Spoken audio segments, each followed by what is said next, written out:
Kui me soovime, et meie spordirõivad oleksid tulevikus keskkonnasõbralikumad, siis me peame lähtuma ringsusest, nii nagu kõikide teiste rõivastegi puhul.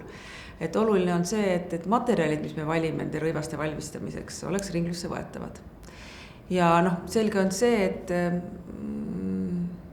puuvill ja sellised naturaalsed materjalid sellisel kujul, nagu me neid täna kasutame, tõenäoliselt spordirõivasse tagasi ei tule, sest spordirõivalt me ikkagi ootame teatavat funktsionaalsust, mugavust, kergust,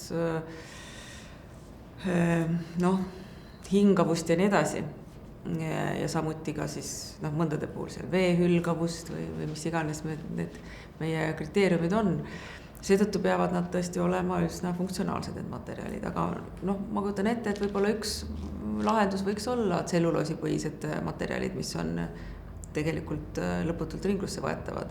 Aga ma arvan, et see on paljuski selline materjalitehnoloogidele suunatud küsimus, et millised need tuleviku materjalid on.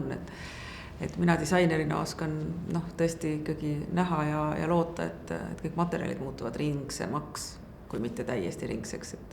Et eesmärk on meil ikkagi saada naftapõhised kiud sellest elutsüklist välja, toodete elutsüklist, sest näiteks nende kiududega on meil seotud suured keskkonnaprobleemid, kui me räägime seal kõiksugust kas plastireostusest või sellest, et me ei suuda neid tagasi ringlusse suunata, eriti kui on tegemist erinevate miksidega, et kui meil on palju materjali ühes kangas koos, et see teeb selle kindlasti väga keeruliseks ja seetõttu on ka nende toodete keskkonnamõju kõrge.